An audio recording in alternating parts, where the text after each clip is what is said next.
your love 'cause it's burning hot. It's what you do to me, babe, I can guarantee. Honey, I got what you need.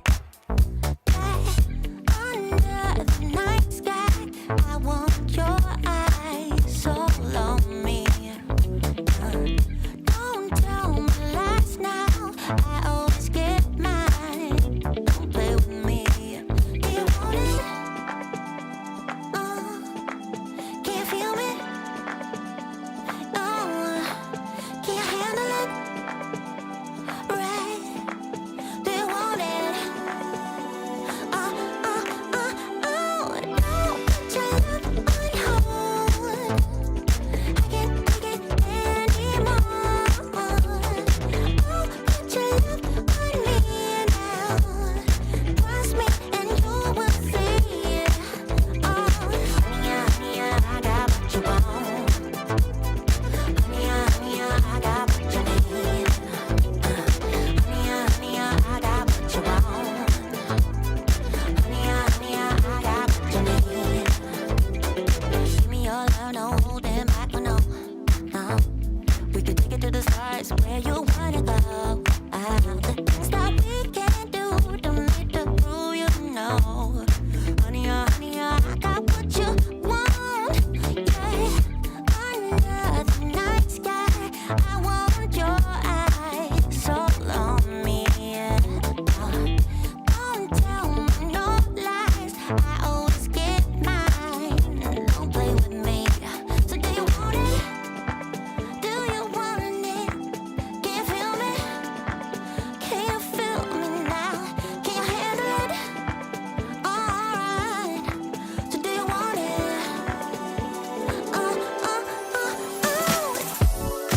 Feel it in my body, feel it in my feet, and it feels so good inside.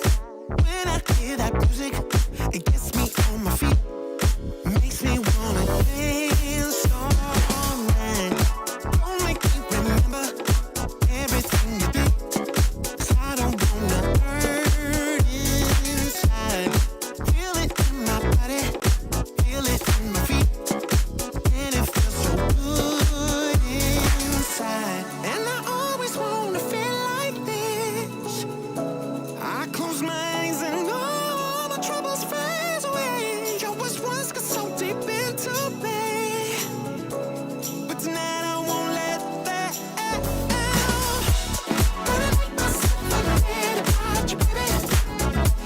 Gonna make my head forget your name.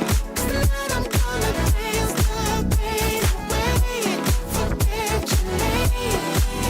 Oh yeah. Feel it in my body, feel it in my feet, and it feels so good inside. Don't need anybody, I just need the beat. I just wanna dance all night. I don't want to remember everything you did. I'm done with the hurt inside. Feel it in my body, feel it in my feet, and it feels so good inside. And I always wanna feel like this. I close my eyes and all my troubles fade away. I was once got so deep into me, but tonight I won't let that out. Gonna make myself forget about you, baby. Gonna make my head forget your name. 'Cause tonight I'm gonna dance the pain away. Forget your name. Gonna make myself forget about you, baby. Gonna make my head forget your name. 'Cause tonight I'm gonna dance the pain away. Forget your name. Forget your name. Gonna make myself forget about you, baby.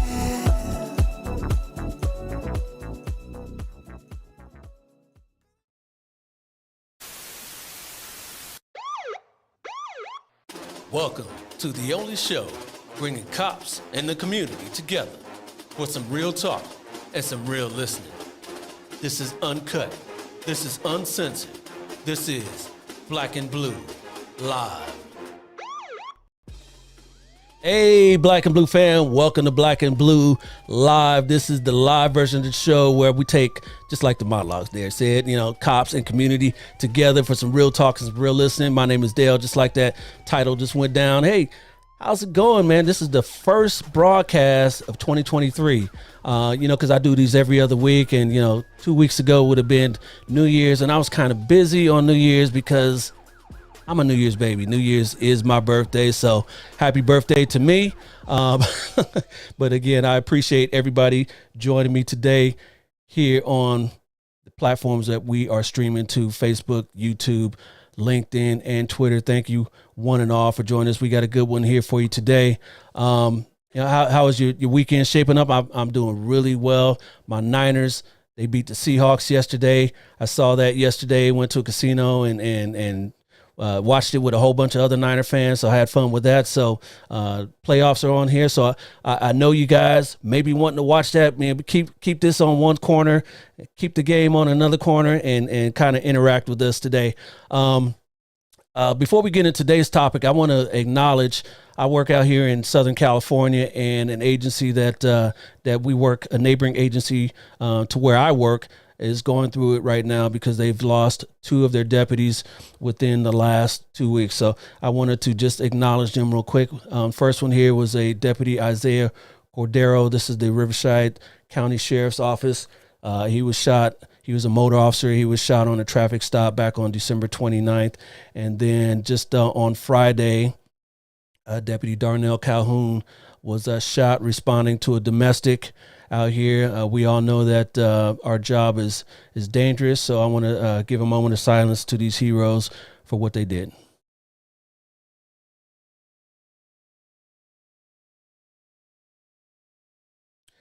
All right, so we are back, and what I just wanted to do today is I wanted to acknowledge them for that, but we are here to talk about Dr. Martin Luther King and some leadership. So we've got some leaders of law enforcement agencies around this country, and I wanted to bring them on. We'll talk about leadership, and we'll talk about today is Dr. Martin Luther King's birthday, and let me bring that up as well.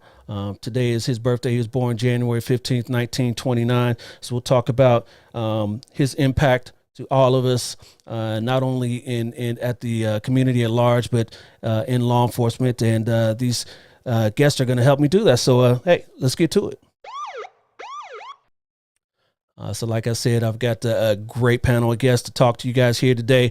So let me bring on our first one without further ado. He is the chief of police of Madison, Wisconsin. So everybody, please help me welcome to the show, Chief Sean Barnes. How you doing, Chief? I'm doing well, Dale. Thank you for the round of applause. I haven't gotten that in a while. So I appreciate your boost and my self-esteem, and I admire your optimism. Certainly, Okay. thank you for having me on here. Just an opportunity once again, share our thoughts as people in law enforcement who are African American, who are Black, who are trying to change the landscape. I think of what is still a noble profession, and so I just want to say thank you for all your work and everything that you have been doing to raise the cause of police community relations. And so thank you so much for having us. Absolutely. Absolutely, sir. So real quick, tell everybody a little bit about yourself, what you do, how long you've been doing it.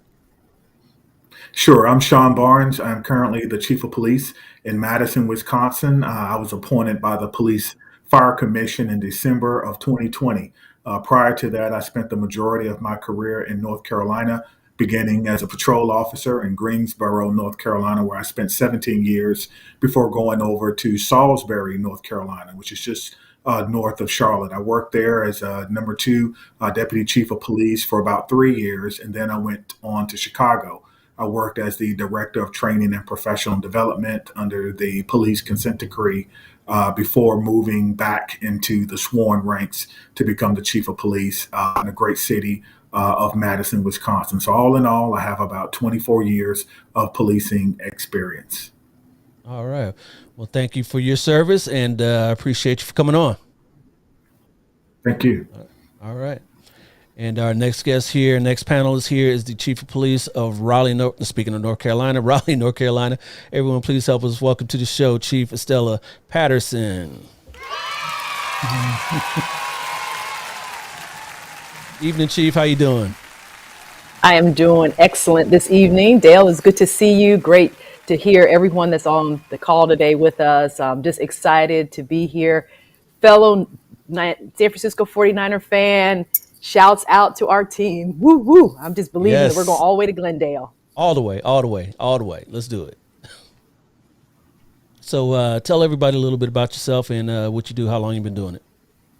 Yeah, absolutely. So I am the Chief of Police for the Raleigh Police Department in the city of Oaks, the capital city of North Carolina.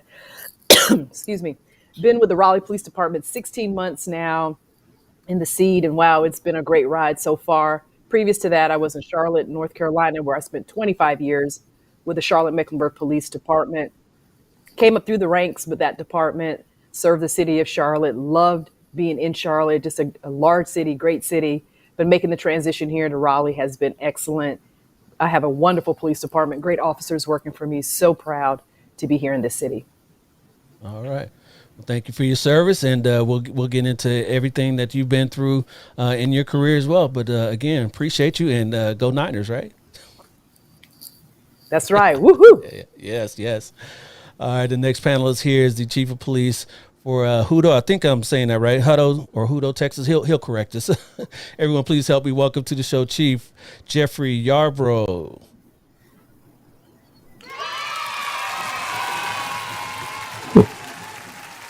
How you doing, Chief? I'm doing well, Dale. Good evening, and thank you for having me. And it is Hutto. Hutto. All right. Hutto. All right. Yes, sir. Hutto. So how you doing today, sir? Sir, I'm doing great. I am beyond blessed and thankful to be a part of this panel tonight. And for this occasion, I tell you, there's nothing better to be doing tonight. And I know some people think football's better, but I think this is a lot better. Yes, I agree. I agree wholeheartedly. Thank you. So tell everybody a little bit about yourself, what you do, and how long you've been doing it. Well, I am the Chief of Police for the City of Hutto. My name is Jeff Yarbrough. I have been in law enforcement for 28 years. I hit my 28th year this year. I started in Hutto in April, so I'm in my 9th month.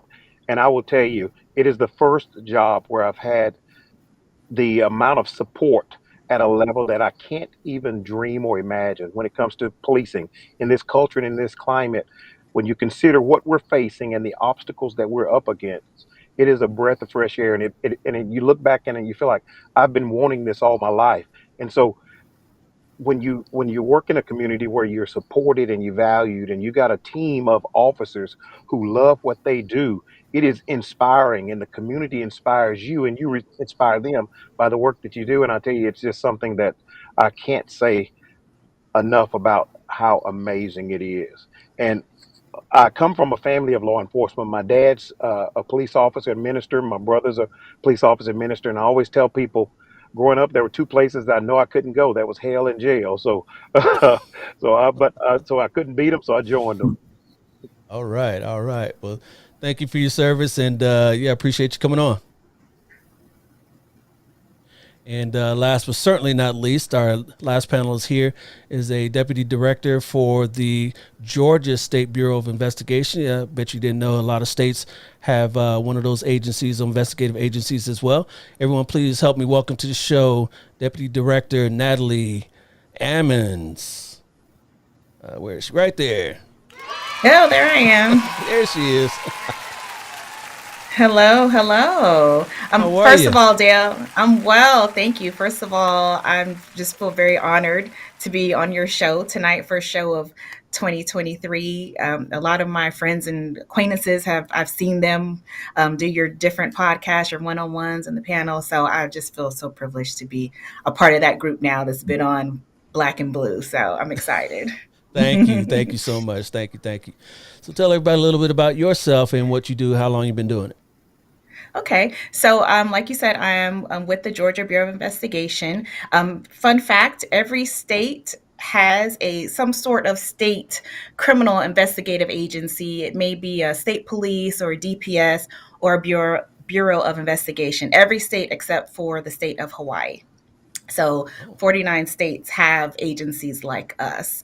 Some are just like us, but some are a little different. But there's an association that we all belong to, actually called ASHA, is the Association of State Criminal Investigative Agencies. So probably everybody learned something new today about Yes, state I know I did. agencies. Great. So I have been with the GBI for 29 years.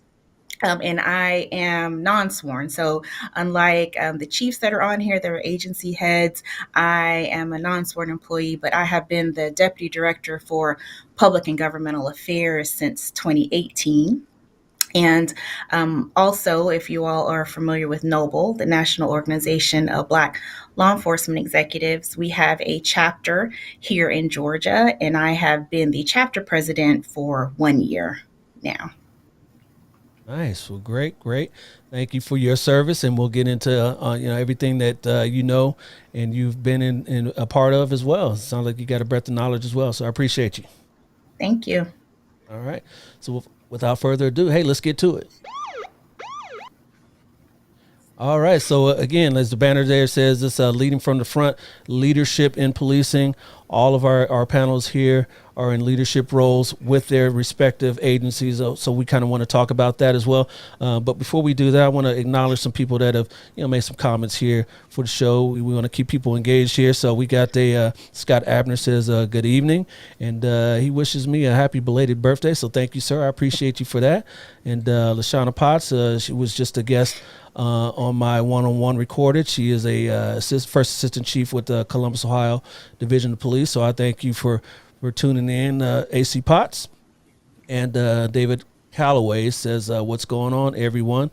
And he wants to wish me a happy birthday, too. So I appreciate everyone wishing me a happy birthday. Thank you for that. All right. All right. So, we kind of talked about you guys in the intros there, kind of like your career progression. I know, Chief Barnes, you talked about, your progression from North Carolina and to Chicago and then, all that. So what is you guys' kind of leadership styles and how did you kind of develop that? Was it a long process from day one on patrol, or was there someone that kind of took you under their wing? What is your leadership style? We can start. We'll start with you, DD Ammons. Well, for me, my leadership style is I always want to be kind. That I think that's first and foremost. I'm not going to name any names, but I've had some bosses, in the past that may not have extended that quality. So, I mean, it just means a lot. So that's number one. Number two for me is in my leadership, one thing that's very important is accountability. There's a saying that what gets measured gets managed. So if you hold people accountable for things that are expected and need to be done, things that are important, then I think that is, that can lend to the overall development of people and also help an organization.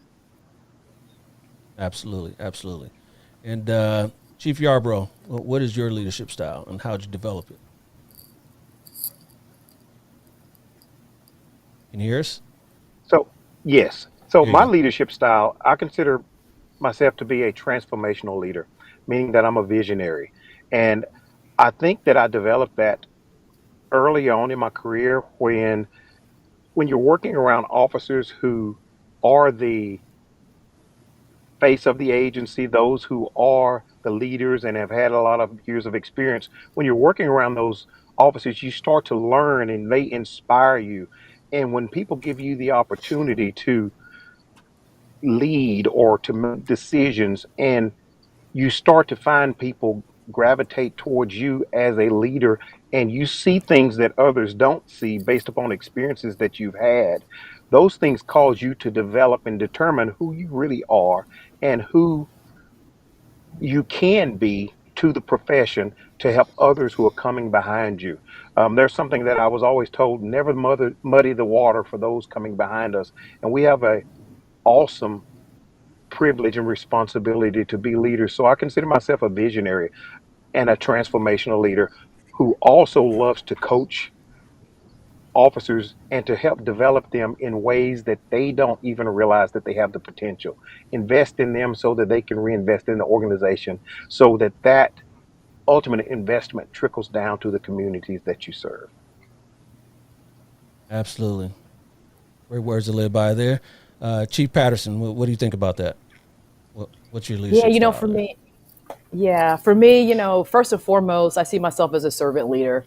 I've always been devoted to giving and doing. I think it's more beneficial to the organization when I'm giving rather than always trying to receive. And so I lead in that fashion. I expect those around me and under me to give and to be that out front person that's always doing and giving for others.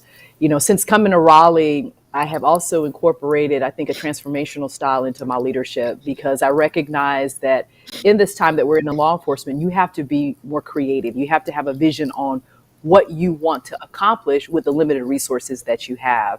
And so I've tried to incorporate, different things, technology, different mindsets, thoughts on how we get the job accomplished with what we have, the resources that we have. And so being transformational in that sense is important to me. And then also too, my leadership style is about collaboration. I know that I don't have all the answers. I don't know it all. I'm always seeking the input from my employees.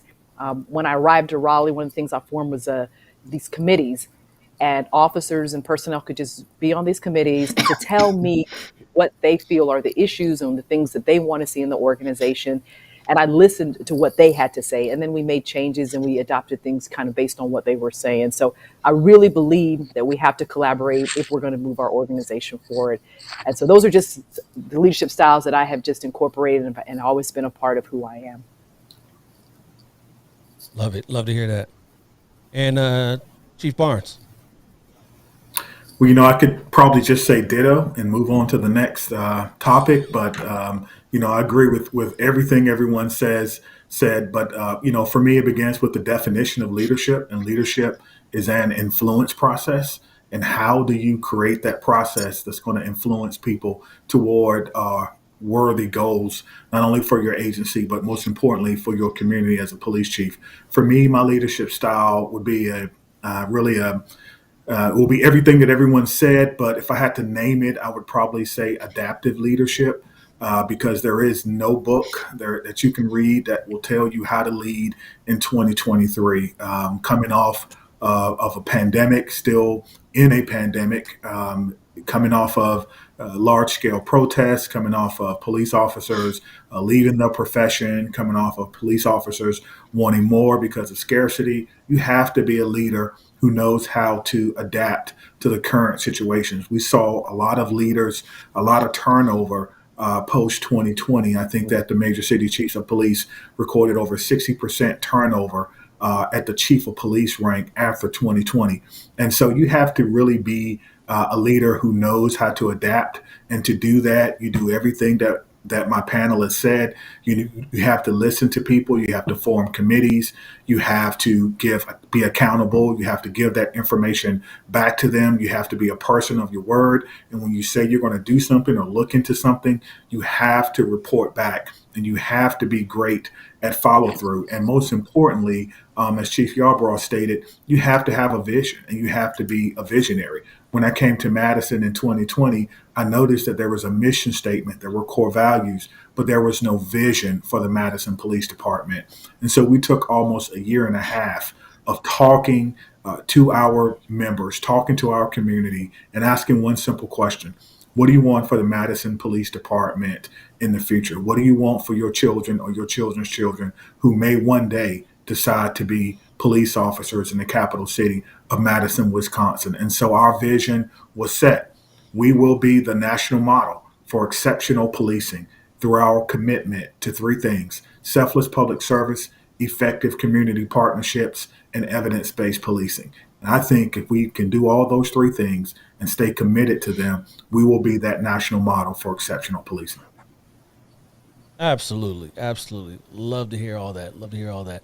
And, I was going to ask you guys, and this is kind of, we'll segue into it because we've got a comment from Patrick Smith. It says, hello from Salisbury, North Carolina, Chief Barnes. Great mentor. So you Yeah, Captain Smith now.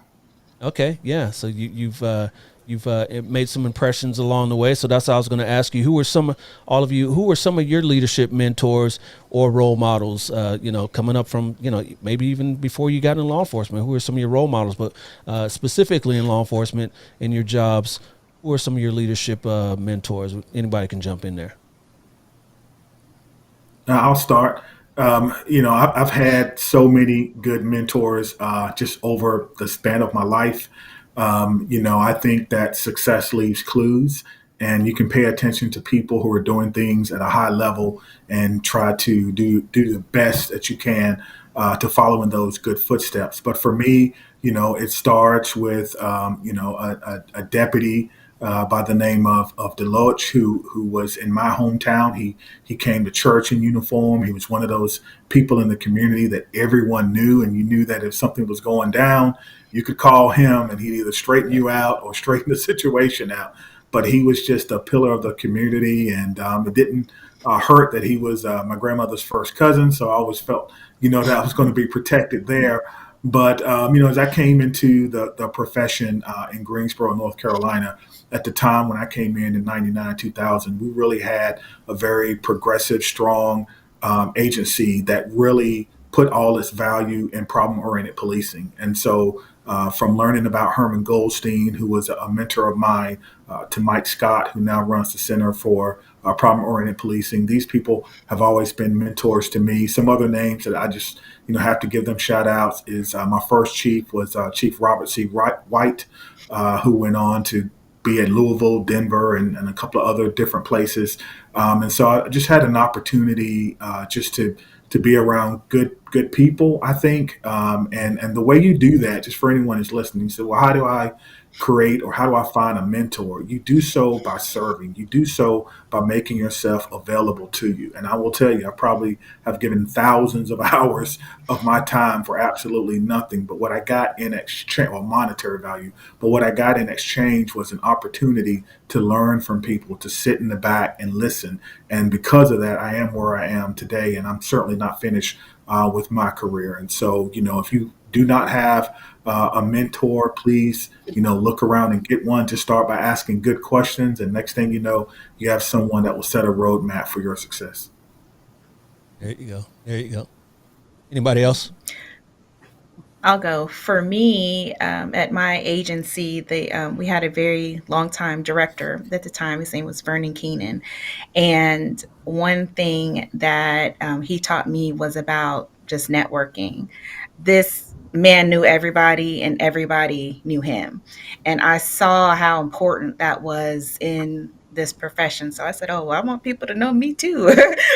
I want to know, who you are, So um, with that, so I became kind of his unofficial kind of project manager about 10 years ago. And, it got to the point where, because he was on every board you can think of, not just, locally, but nationally, internationally with IACP. And so he put me in charge of a project, use of force data collection project with the FBI, to the point where he was sending me to FBI headquarters in his place for these meetings. So that meant a lot to me, that that he trusted me to be his representative, but it also opened a lot of doors for me to be able to to connect with other people, just around this nation. Um, and also, he was the one that appointed me to my position in 2018. So he took a chance on me to make me a deputy director of public and governmental affairs. When I started with the GBI in 1993, I was a part-time secretary.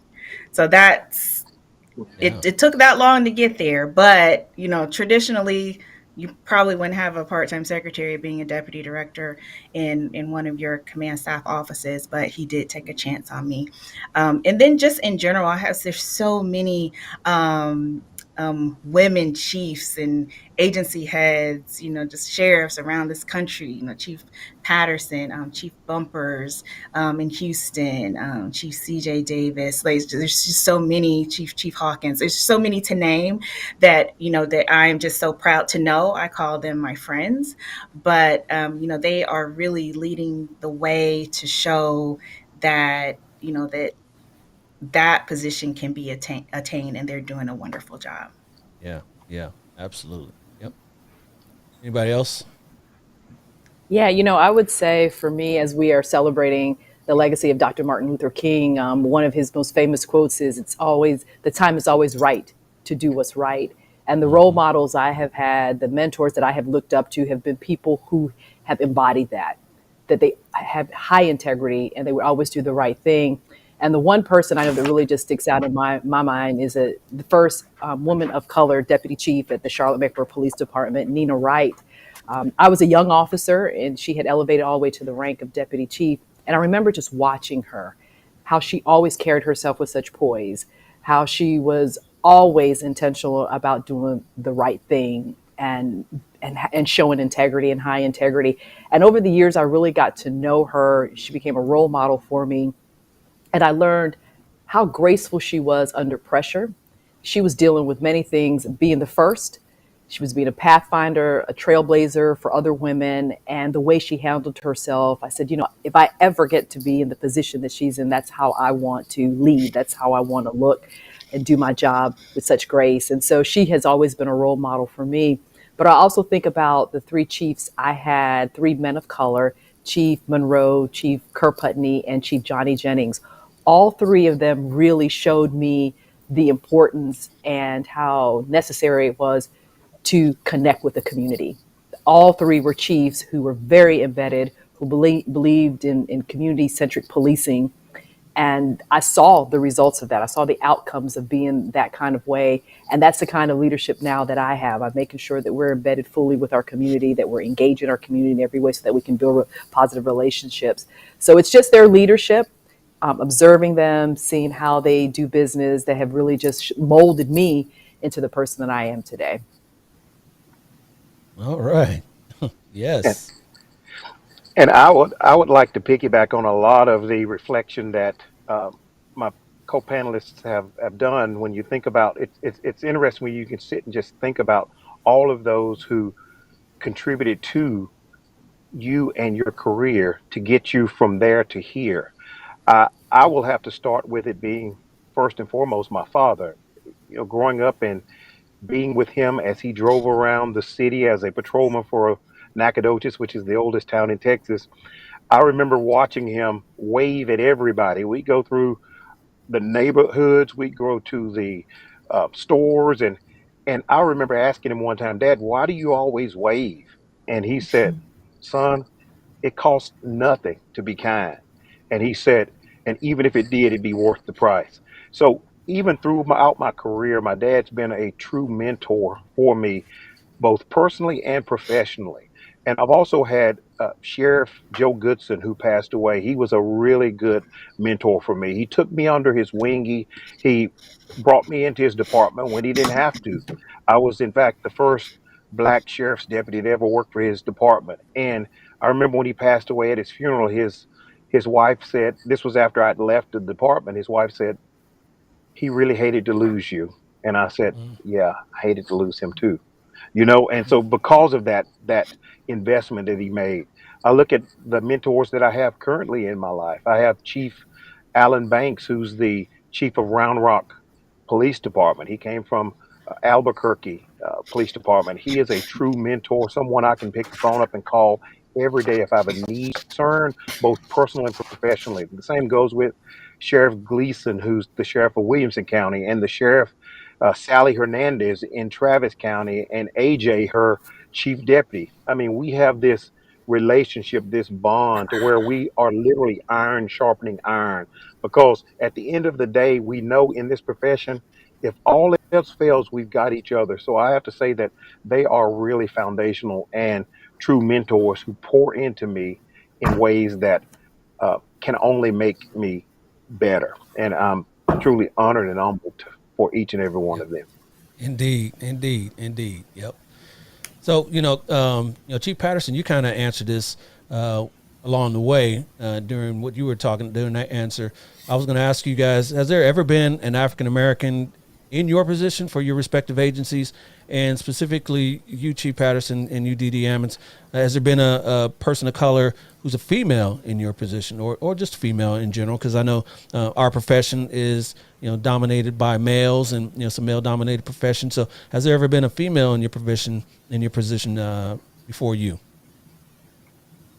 Yes, and I'm super proud to say that my predecessor, Chief Cassandra Deck Brown, was a woman of color and a female, of course, and she led the Raleigh Police Department for 8 years. She did an exceptional job. When I came to the department, I saw that the crime numbers were low, and she really set a foundation and did great work that while she was here. And she's somebody that I consult with and I talk with. I'm so happy that we have that relationship where I can pick up the phone at any time, give her a call. She still lives here in the city. She and I meet from time to time. We'll have lunch together, dinner together, that kind of thing. And she's just so open-minded and willing to help me. I have seen that coming up in this profession. When I was in Charlotte, it was the same thing. I talked about Deputy Chief Nina Wright. But even before her, I had other deputy chiefs, majors, captains, all the way through the ranks where I could see the example of great leadership in these women. So I'm very privileged to do that. And I recognize that not many law enforcement agencies have that we have a lot of women at different smaller agencies where they don't have the opportunity to see other women. And so we want to do as much as we can. And I know that Deputy Director Ammons is probably the same way. When we can reach out to women and help mentor them and guide them and direct them, we certainly want to do that because we want to make sure that we continue to see diversity throughout our police departments. Yep. Absolutely. So at the GBI, for many, many years, there was just a director of public affairs. And in 2015, the deputy director position was created, and it was actually held by another Black woman. Her name is Nellie Miles. And after about a year, she got appointed as the director of the office. And so there is some history there. And for a person of color and a woman. But as far as I am a little history maker on my own, the history of our chapter of Noble here in Georgia, we were incorporated in 1984. And so when I was elected president this time last year, I was the first woman to hold the president spot for the Georgia chapter. Nice. Yeah. Thank you. That deserves another round of applause. Yeah. Thank you. It's exciting. Yes, indeed. Yeah, I bet. Chief Yarborough, anyone of color ever held a chief's position in your department, your agency? So Hutto has had many chiefs over the years, but I am truly honored and humbled to be the first Black chief of police for the city of Hutto.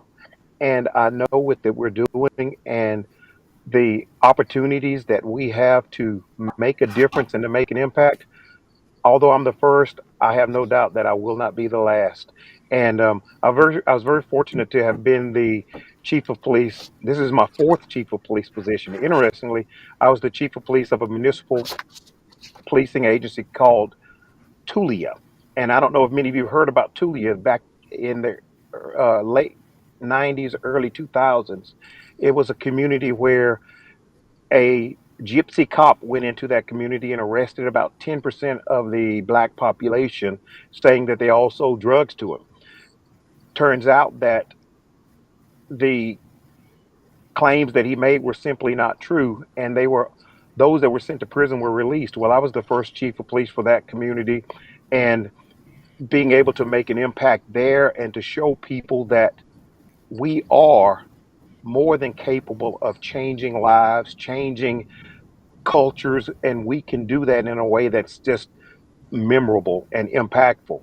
And I've also started two school district police departments here in the state of Texas.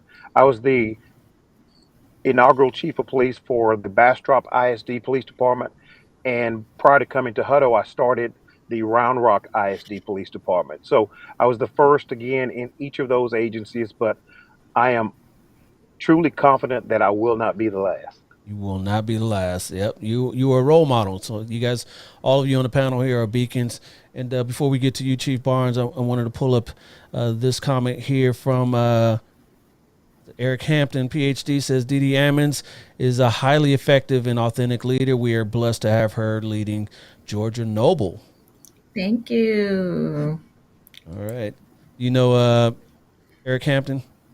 I do. He's a major with the Georgia Ports Authority, and Okay. so we had one of our chapter meetings down in Savannah last year, and he came to the meeting. He had joined a little bit previous. We actually connected on LinkedIn, so plug for LinkedIn for the networking.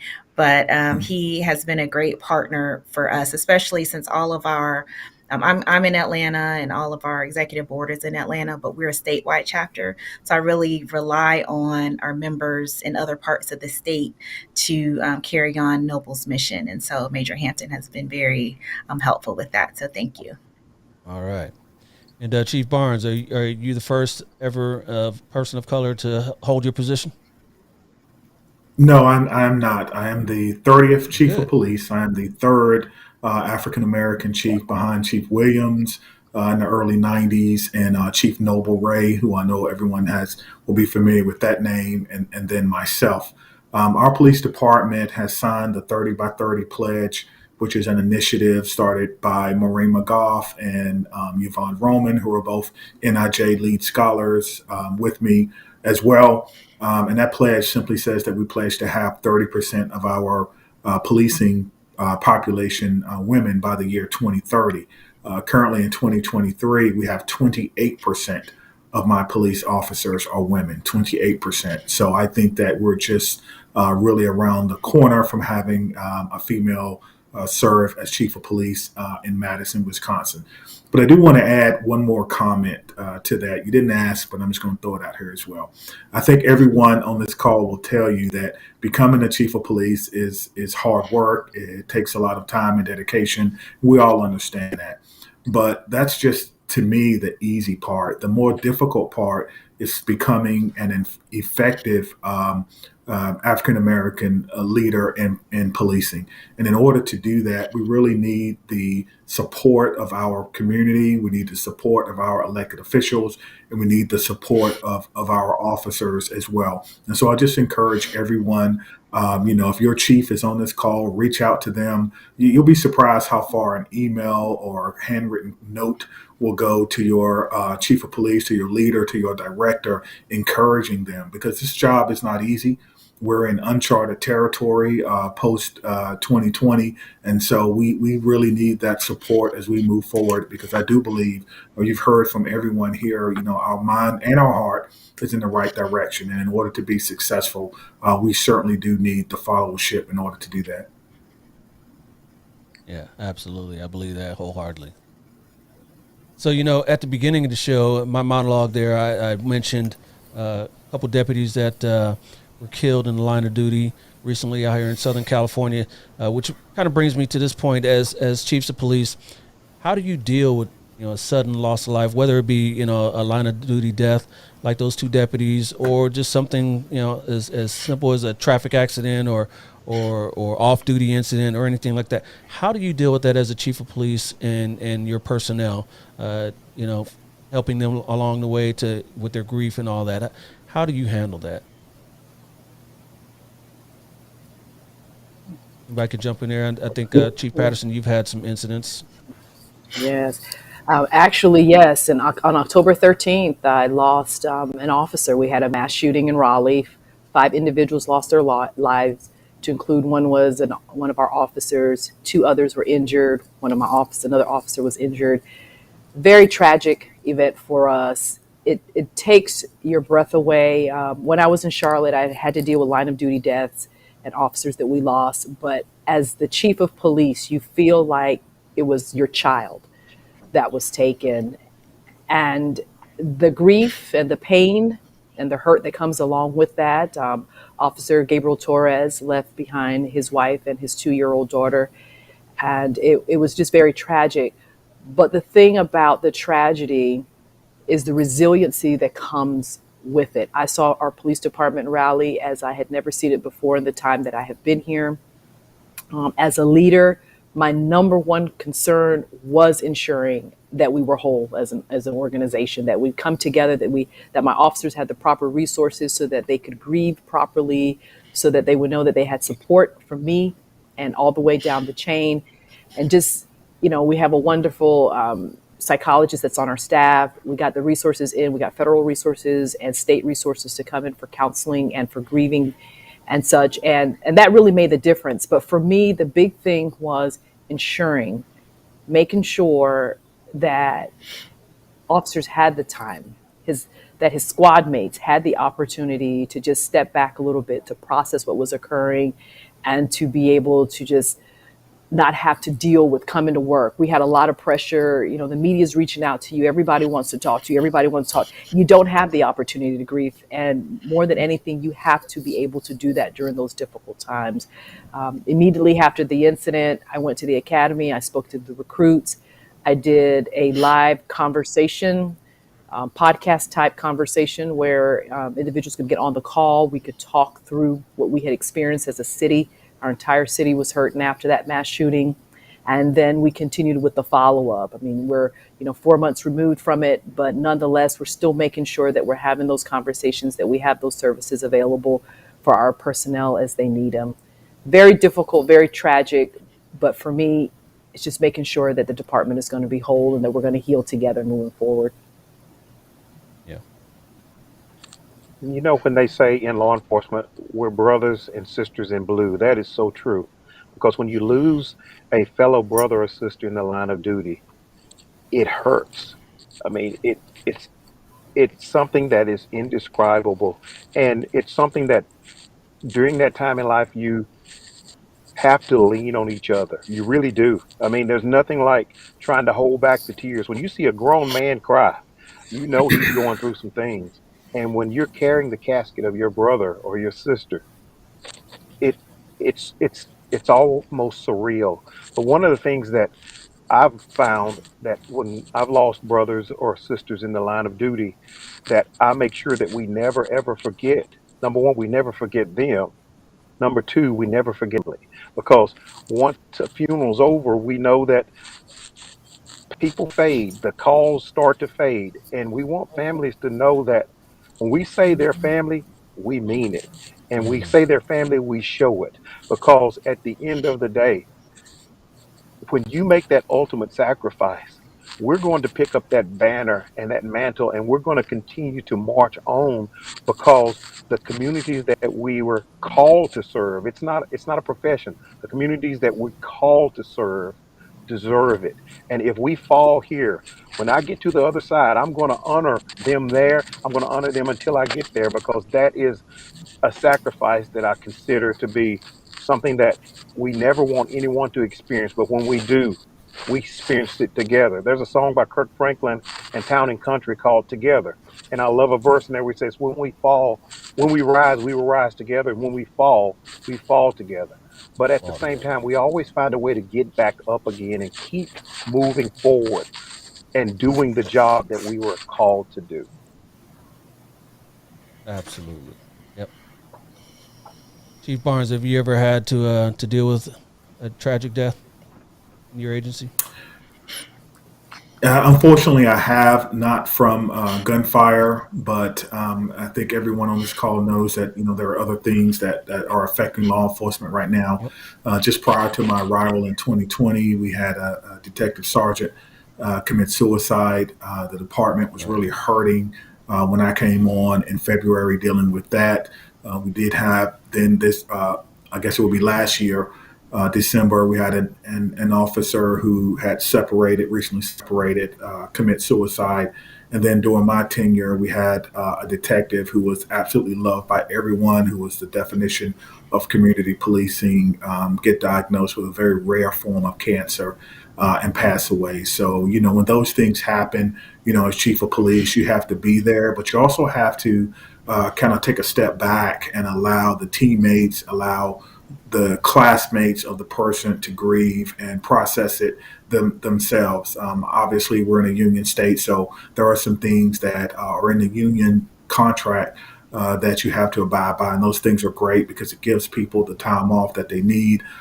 People will come to you for things. You certainly should approve them if you have the right to do that. And then the other thing that you have to manage is a tremendous outpouring that you will get from the community. There will be people who want to start GoFundMe pages. There'll be people who will want to bring in flowers or food, which could be tricky in the middle of a pandemic. But you want to make sure that you have a way to receive all of the love that you'll get from the community. But as a leader, you have to be there. You have to show up. You have to be present. But you also have to take a step back and allow them to come together in their own individual groups. Yeah. And Chief Barnes, you talked about, suicides amongst your ranks there. What are all of your agency's goals and intentions and policies regarding mental health and wellness amongst the staff? Sure. So we have 6 patrol districts. In each patrol district, we have a comfort room. We also have a lactation room for our new mothers. But for the comfort room, it gives you an opportunity to come in and you can take your vest off. You can decompress if you've had something that has caused you some type of stress. In addition to that, we have a very strong peer support group, and they're available. We bring in therapy dogs without warning so that our officers can interact with them. In our union contract this year, we negotiated a second mental health day. So we have 2 days out of the year that every officer has to sit with a clinician for an hour to discuss whatever it is they want to discuss, and then they have the entire day off. If you have your own clinician, then you could get the day off. But of course, you can just bring in that documentation. And so just throughout the entire department, we have different avenues to ensure that everyone is mentally sound. But I think our mental health days are really huge, getting that passed through, getting the city council to approve that, and now extending it to 2 days. And who knows, the next union contract will be in about 3 years. We may be extending that to a third day. And the officers they received that very well. I mean, no one really had a problem with it. They really liked the idea of being able to sit down with someone at no cost. And of course, they like the idea of having the rest of the day off. But we get reports back from the clinicians, and we've gotten some very positive comments from that. All right. Anybody else? For me, I actually lost one of my best friends to suicide in 2012. She was a very, strong leader. She was a bomb commander for our agency, presumably the only female bomb commander in the nation. And you think someone really well, because we were really, really good friends. And actually, on the Friday before she passed, she had asked me, could my daughter and I come over that weekend to go swimming? But there was a retirement party for another agent that I told her, I said, no, I can't come, but we'll come maybe in a couple weeks. And she passed over that weekend. So it's just, it hurts a lot, but that just goes to show you, like, you never really, really know what people are going through. At our agency, like Chief Barnes says, we have a very strong peer support program that is linked with the Georgia Department of Public Safety. They do a really great job with post-incident command with retreats, and anytime officer involved shooting, something happens, they are always really, really there. Our agency has also embraced resiliency training for the agents, but not only the agents, but also the non-sworn staff as well, because we can't forget about them. But I think I just go back to the kindness, just be kind, and just remember that, that everybody, at any time can be going through something that they won't talk to you about. But if you can see some signs, that definitely now more than we have ever had before, we have so many more resources now, and so many more people are talking about what used to be such a taboo subject, just being more open about discussing that this is an issue and it could happen to anybody. Yeah. Mhm. And I find all of us here on the panel are, at least above our 30s in age. I won't, I won't venture to Speak for assume yourself. No, just kidding. anything more, anything more than that. Yeah. But I found, in our generation, it was especially for males, it was taboo, and we didn't really talk about, our health and, in general, especially our mental health. But today, the younger generations, they don't have a problem with talking about their mental health. So that's a good thing. That is. And Dale, I would say too, as leaders, if there's any other chiefs or anyone listening on the call tonight, that reach out and talk to other chiefs. Prior to the loss of Officer Torres, at the North Carolina Police Executives Conference, they had a session to talk about line of duty deaths. And I remember kind of just skipping that session. I got tied up on something else and I missed it. And I wish I would have sat in on that to hear the other chiefs talk about the aftermath and how you handle those types of situations. Because when it happened to me, I felt just overwhelmed in a sense. But being able to talk to those who've been through that I think would have been very beneficial to me to have that. So I just encourage other chiefs that are out there to just talk, because you never know. You never know. You pray that it never would happen to your agency, but you never know that if it may or when it will. Yeah. And just to add to that, and that's very sobering and true, Chief Patterson. And Chief Barnes mentioned, talked about the suicide uh, concerns that we have in this profession. When you consider the number of suicides that we deal with, it is something that we have to take note of and we can't ignore.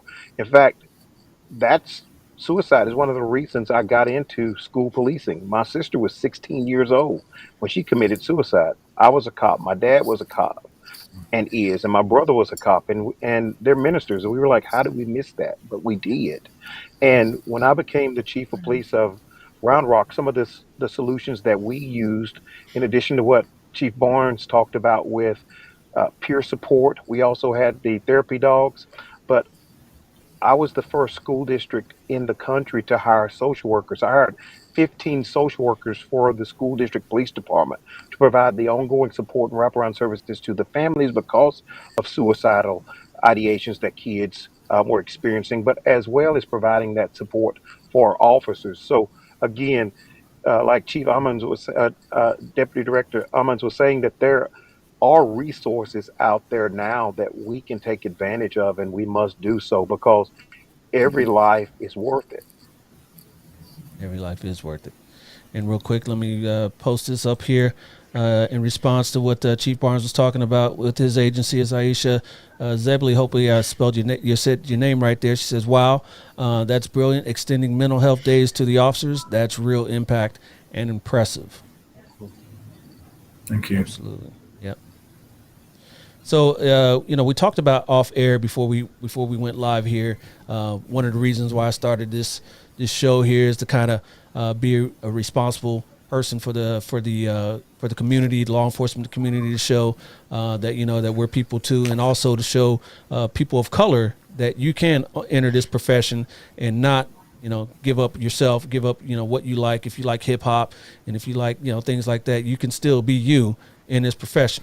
So what are some of you guys' responsibility to the Black community, to the communities of color, as chiefs of police, as deputy directors, as law enforcement leaders of color? What do you think your responsibility is to those communities?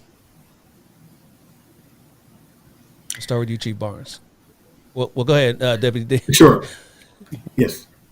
Whoever wants to jump in there, go ahead. Deputy Ammons, I think you were going to get in Oh, there. yeah, I can go ahead and jump in. Well, I just think that, um, you know, the community needs to just like you have said, they need to see us as people, and that we are just like them. We have the same likes, we have the same feelings about certain topics. I mean, I don't like bad police just like they don't like Hmm. bad police, Yeah. even though they do exist. So just recognizing that we're not sugarcoating and saying that this is 100%, that's not happening, but recognizing that it is.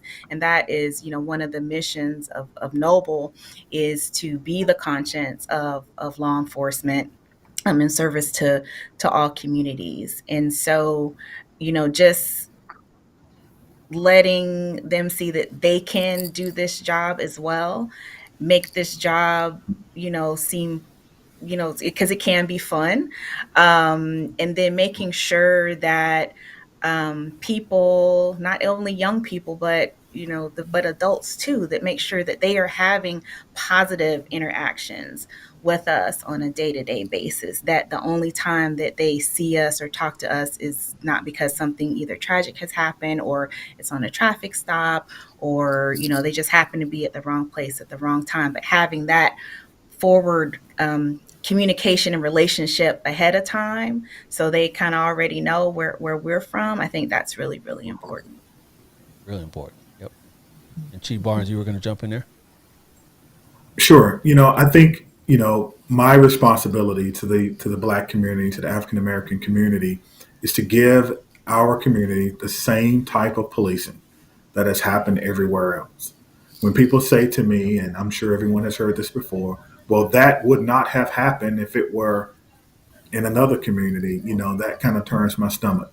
And so we have a responsibility to do that. And when everyone decides to make that leap and to become a police chief, it's because we understand that we can operate within the system and watch things stay the same, or we can try to operate above the system and change them.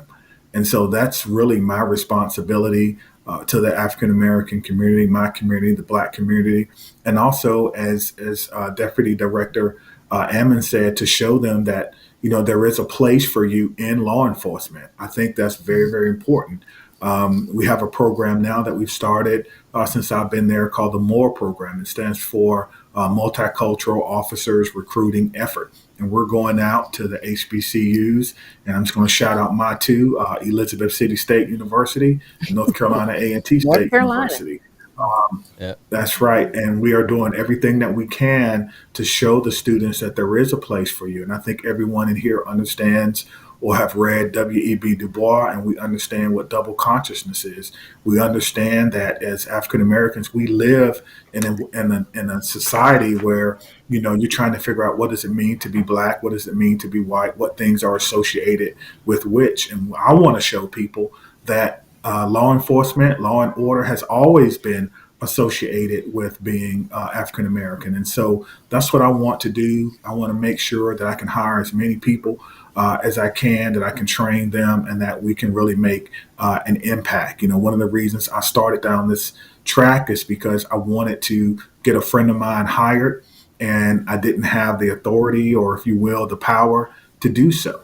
And so I wanted to make sure I would be in a position where I can help other people. And that's what I think is really what leadership is all about. I see they're leading from the front, leadership in policing. That's what leadership is all about, using your power to help people that you care about the most. Absolutely. And before we move on, I wanted to give each of you on the panel props for being in your position as people of color, because it's one thing to go out and recruit officers to be on the patrol level, but if we don't see others that look like us in positions of leadership, then we don't believe that it's attainable. Or if there's an agency that doesn't have anyone in leadership that looks like us, why go work for that agency when I can go work for another agency that possibly that does have that. So I want to thank all you guys for that. Yeah, Dale, just one quick thing. You reminded me of something that I always say. You do not recruit what you want. You recruit who you are. And so if you don't show yourself as being an agency that has a place for people, they will not want to join your agency. It's not what you want, but it's who you are. Yep. All right. Anyone else want to jump in there before we move along? All right, let's talk about one thing that another topic I wanted to talk about is today is Dr. Martin Luther King's birthday, and tomorrow we will be celebrating it. So what do you people on the panel, what do you guys on the panel think about when anyone mentions the words Dr. Martin Luther King Jr.? What comes to mind? Wow. For me, I would say an incredible leader, a very inspiring, motivating individual, someone who selflessly gave himself for the greater good. Goes back to what I was saying earlier, in terms of, one of his quotes. He always just poured out and gave so much of himself, and he always did the right thing. It's just wonderful that as a nation, as a community, that we're celebrating just a wonderful man. Dr. King has done so many wonderful things for our country, but what I love so much of all things was that he really empowered the powerless. And he showed us how to do that with his marches, with his speeches, with him just being a person that, is willing to go to jail for someone else and for their freedom. That's just an incredible leader all the way around to me. Yep. Yep. For And for me, me, I'd he was a say, living sacrifice. Oh, go ahead, Deputy go Attorney. ahead, go ahead, Chief. Go ahead, Chief. For me, he was so many things, and but he was a living sacrifice. And even sacrificing his life, he lives on. And so he's immortal, and he is that standard that all of us have the opportunity to view, to try to become, so that we can achieve what historically was the impossible. And one of the things that really admired me amongst all the many great things that he did was seeing how calm he was in the face of confrontation and conflict. When you've got someone who can stand and face the giant and not flinch, that's a force to be reckoned with. And it is a power that not many men or not many women or not many people can truly contain. And so the beauty of it is his life was not his own. His life was ours. And when you see what he did and what he accomplished, and that legacy will live on. And so no matter how high we rise, he's the wind beneath our wings. And no matter how high we rise, it's because of what he did and his legacy continues to do in the lives of our own and the lives of our children and those who will follow. Yep. Yep. And let me ask you this, Deputy Director Ammons, so you don't have to answer that same question. How has he impacted you personally and professionally, Dr. Martin Luther King? How has he affected you personally and professionally? I mean, it's just it's surreal, especially being here in Atlanta and in Yeah. his birthplace. And at any moment, I can drive by his birth home, go to the MLK Center. But it's when you put it in perspective, I saw on LinkedIn today, Bernice King did a post and she said, "Happy birthday, Daddy." So his daughter is still living and among us, his other children.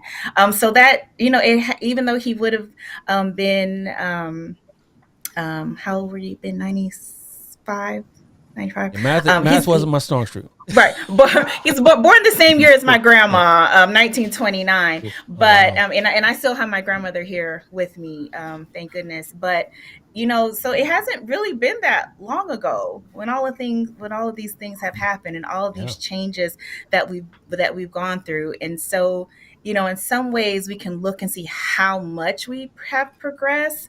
But then sometimes we can look at certain situations and be like, man, this is the same thing that happened in the 60s. Mhm. I wasn't born yet, but like my father, he from Atlanta, living, born in Atlanta. There were times, he couldn't go through the front door of a lot of places. And that's my dad, Yep. so just to just kind of be in this time where we have so many leaders now that are affecting change, and to be able to be a part of that is just truly, truly amazing. And I just feel so blessed.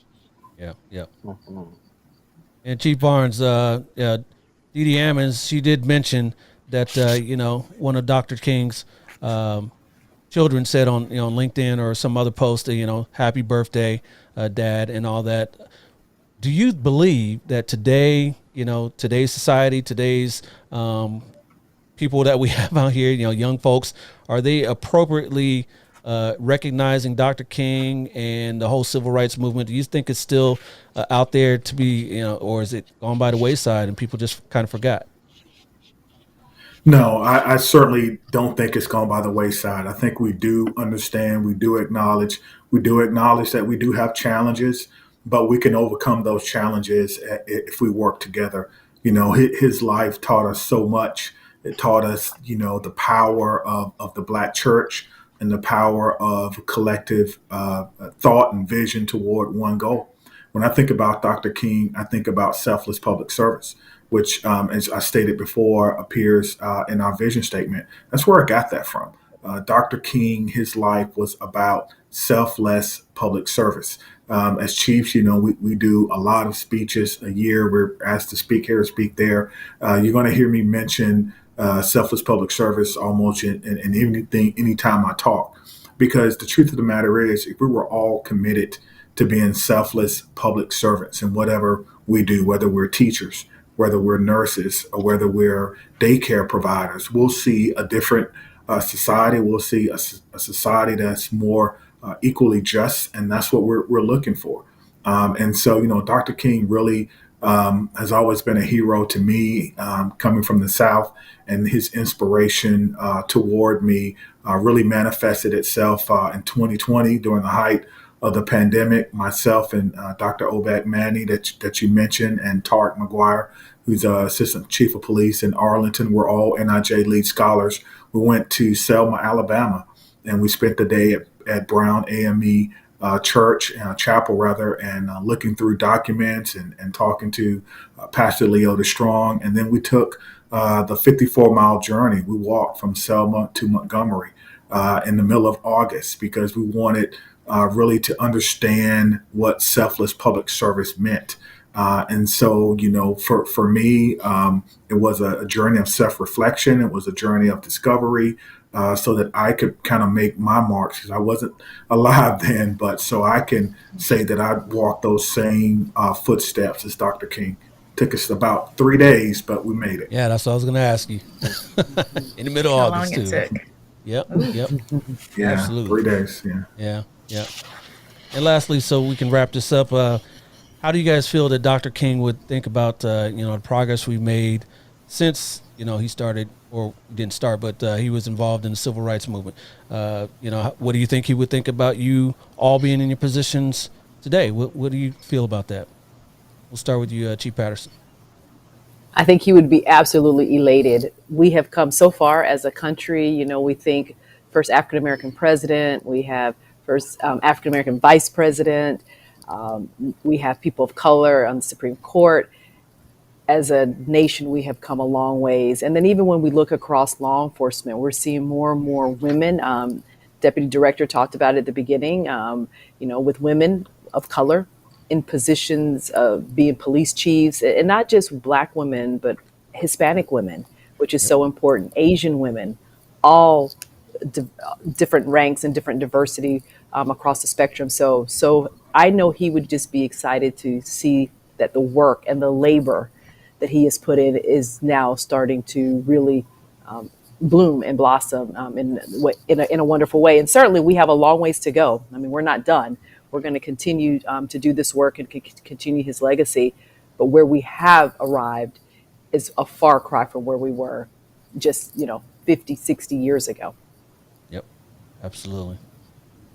Anybody else? For me professionally, another part of my job, in addition to public affairs, is governmental affairs. So I'm one of the legislative liaisons for the agency. So we just started our legislative session here in Georgia. So I'm at the Capitol every day representing my agency and public safety. And so there's a statue of Dr. King outside on the Capitol grounds. And, actually came up in my memories from a couple years ago. I took a picture with the statue, and it's just surreal, like I shouldn't be standing here. I shouldn't be able to walk into the Capitol as a person of color, or even as a woman for that matter. So, it really is. I just feel so blessed to be in this position in this day and time. And like Chief said, we have a long way to go, but hopefully we can keep at it. Absolutely. And I'll just say this really quick. The statement that he may not get to the promised land, but if he were able to see where we are, he would say we still may not be in the promised land, but you can look at this panel of representatives here and say, well, we're in a land of promise. Things are promising. So I think he would be totally humbled by the work that he did and seeing the fruit of his labor and the work here. Yep. And Agreed. lastly, Chief Barnes. No, I think he would be extremely proud of where we are. I think, he would tell us to focus on the positive and not the negative. I think he would tell us to be appreciative of how far we have come, but to set the goals to where we need to be as a people. I think that he would encourage our civic organizations and our churches and our government to do more with the monies that we have and the resources and time that we have. But I think overall he would be extremely thankful and grateful for where we are, just knowing that there is another level. Absolutely. And let me just throw up a couple more comments before we move along. Dr. Magnus says, great discussion tonight. And real quick, if, we kind of touched on this earlier, but Ronald Hampton says, can you ask them about what they're doing to attract young blacks to the law enforcement field? We kind of touched on that, but real quick, somebody wants to jump in and kind of follow up on that for Ronald. I'll One do, thing that, just that jump real quick. Go ahead, Chief oh, Barnes. okay. Go ahead. Well, what, No, okay, go ahead. no, you go ahead. All right. What? Okay. One thing that we do at my agency is, we do a lot of recruiting. We try to, recruit for military and then at the HBCU. So we have a lot of resources here in Atlanta. So we're really blessed with that. But one of the things that we did last in November with Noble is we sponsored a job fair, and it wasn't just law enforcement, it was public safety. So we had police, fire, and EMS, 911, but we had 35 different agencies, state, local, and federal. And so, it's just so important that, like I said, that they see us in these positions and know that they can do this as well. And just talking to young people, I talk to a lot of school groups from middle school, high school, and college, and just getting them in the mindset of, if they do want a career in public safety, there are certain things that they need to be doing now, even, middle school, in high school, in college, as far as, with drug use and the people you hang around with and things, because a lot of, young people, they don't think about that. And so a lot in our community, that can be a pitfall with hanging with the wrong crowds. Marijuana usage is so, just so nonchalant now, and they don't, they don't really think about things like that. So just getting them in the mindset. And another thing that I'll say really quick is, I've come across a lot of Black female, young college age, that say that they want to be a police officer, be an agent. And then I ask them, have they ever shot a gun before? And a lot of them have never even held a gun. They've never been around a gun. And so what I tell them is, if you get accepted into an academy, they're going to teach you every single thing that you need to know, how to handle that gun and how to use that gun. But you will be at a disadvantage, because so many others have already had, they grew up handling guns. They know how to use guns. So that's something that I always, but they don't really think about that. So I always encourage young, especially Black females. Yeah, don't they give them out as presents in Georgia? Right, Here's exactly. your 15 No, bucks. that's Texas. That's Texas. Everybody's got one here now too in Georgia, but a lot of us don't have them or don't grow up with them, and so that's just kind of like something that I always make sure that they know that they should be doing. Go to the range, go get some training, go find an officer that can mentor you and show you how to do that, so you won't struggle. So you won't have, you won't be behind already. Yeah. And I want to kind of wrap this up with these questions here, but I did want to acknowledge, questions that are getting on here. Anthony Cooper asked, what can the community do to support us? Anybody jump in there? I'll jump in real quick, just really, really quick. I wanted to backpedal just a bit about what are we doing. So, again, I'm using, just like every other chief, our authority to level the playing field. So in the Madison Police Department, we do not do polygraph examinations to become a police officer. We do not ask trick questions about your marijuana use, although you have to have a clean drug test when you are admitted. And most recently, we do not do credit checks anymore. And that's totally out of our background. So we're trying to do whatever we can, not just for African Americans, but for people in general, to level the playing field to attract more people into the law enforcement arena. What can the community do to support us? We need your voices during city council meetings when we're trying to fight for budgets that we're going to use to support community policing. Every chief will tell you our currency is the community's voice. And so we need your voice. We don't mind getting out, answering those tough questions. But when the rubber meets the road, we need to hear from you, because those elected officials, they can really either move our vision forward or they can stand in the way of our vision. Luckily, most of them believe in community policing and want to move forward. But those who do not are on the fence. They will only move forward if we have the community's voice. Yeah, absolutely. And let me play devil's advocate there, Chief. And then you were talking about some of the things that your department no longer requires, such as polygraphs and credit checks and other things like that.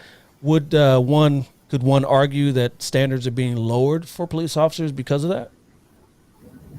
You would have to prove that those standards made the profession better in the first place. And I would say you'd have a hard time showing me that. Sometimes credit scores decrease after people are hired because they don't understand finances and what's the department's responsibility towards that. Sometimes people say the more you make, the more you spend. And if that's the case, your credit score is going to fall anyway. I know a lot of cops that are. to. Yeah, I know a lot of cops are out there buying boats and water toys. Yep. Yeah, we do. Yeah, absolutely. And they spend the majority of their time doing off-duty work, which, by the way, our off-duty rate, the minimum is $65 an hour. That's the minimum that we get for off-duty. So, you have officers doing a lot of that. But no, I don't think we're dropping our standards. We're getting rid of standards that really we don't think made a large difference in the first place. Absolutely. Dale, before we wrap up, can I answer that question about the community support? Because when the community is asking what can they do to help, I get super excited. So 2 quick things. One, I'm going to ask any community member to please, please, please, please continue to support the police. And you do that by letting us know what's happening in your community, what's on your mind. If you see something that an officer has done, one of our employees has done, please report that to Internal Affairs, because we want to know. We want to flush out anybody that should not be in this profession, that is doing behavior that does not line